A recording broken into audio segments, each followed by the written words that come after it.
Vážni diváci, vážni poslucháči, vítam vás u ďalšej 10 minútovky. Moje meno je Tobiáš Longaver a tentokrát tu sedím s prezidentom pánom Milošom Zemanom. Pán Zeman, nesmierna vďaka, že ste si na nás našli čas. Dobrý den. Vážený pán prezident, tak máme tu situáciu v Rumunsku, kedy kandidátovi na prezidenta sa zakázalo kandidovať, boli tam nejaké obvinenia ohľadom ruského vplyvu. Avšak máme tu aj rovnakú situáciu vo Francúzsku, kedy sa favoritke prezidentských volieb Marie Le Penovej takisto zakázalo kandidovať. Ako vnímate túto situáciu? Považujete tieto zákazy alebo rozsudky za opodstatnené alebo naopak za ohrozenie tej našej európskej demokracie? Jsem nedávno, asi před týdnem, v České televizi řekl: nepřál bych si, aby Baxův ústavní soud zneplatnil výsledky českých parlamentních voleb, které, jak víte, budou asi za půl roku, na základě zprávy Koudelkovy BIS, tedy Bezpečnostní a informační služby, o nějakém zahraničním zasazování do volební kampaně. Řeknete, že se to stalo v Rumunsku, dobrá, je to Balkán. Ale stalo se to v jedné z matek evropské demokracie, Francii, a to už Balkán není. No a vy máte ústavní soud, který ještě jmenoval členy předchozí prezident. Nevím, jestli ústavní soud je nebo není nakloněn současné slovenské vládě, ale v každém případě je to pokušení, které se nazývá soudcokracie. Soudci se najednou myslí, že jsou pány nad životem a smrtí, respektive nad svobodou a vězením. A toto povědomí jim vstoupilo do hlavy do té míry, že z nich učinilo téměř nekontrolovatelnou moc. Takže jsem proti soudcokracii, jsem pro omezení soudcovské moci a domnívám se, že je to nebezpečí pro zdárný, opravdu ústavní a demokratický vývoj. A myslíte si, že toto pokušenie, ako ste to vy nazvali, môže prerásť do činov? Teda, že tí sudcovia naozaj tie voľby tu v našej časti Európy stopnú, respektíve do nich nejako zasiahnu? No tak teď už přerostlo do činu ve Francii i v Rumunsku. A to si myslíte, že Slovensko nebo Česko jsou tak odlišné od Francie a Rumunska? Podívej se, v Česku odchází Fialova naprosto neschopná vláda. Každý se velmi nerad loučí se svými, já říkám koryty, jo, ale prosím zdvořileji je pozicemi.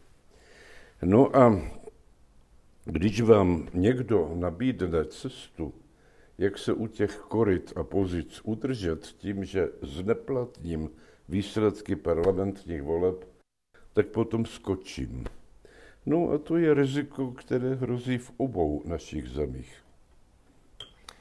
Ešte by som sa vás spýtal, troška by som prešiel od tejto ťažkej témy na takú ľahšiu.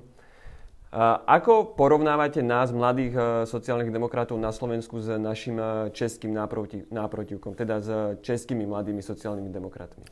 Tak vedení mladých sociálních demokratů v České republice nedávno, asi před měsícem, požádalo o setkání se mnou. Jsme si povídali. V předchozí době ti mladí sociální demokraté se vyznačovali tím, že byli poněkud servilní, neměli vlastní názor a tedy ani vlastní politiku. Myslím si, že ty dnešní, v čele s předsedou mladých sociálních demokratů, už vlastní názor mají. A tí slovenskí mladí sociální demokrati? No tak já jsem se s nimi seznámil včera a dnes a nejsem přítelem unáhlených závěrů. To znamená, budeme se setkat ještě několikrát a teprve potom si ten názor udělám. A ak by ste teda museli, tak čo by ste odkázali mladým ľuďom na Slovensku? Možno aj v kontexte situácie v Rumunsku a vo Francúzsku? No, to bych tak ani do kontextu neuváděl. Spíš bych řekl, že je tady jakýsi generační předěl.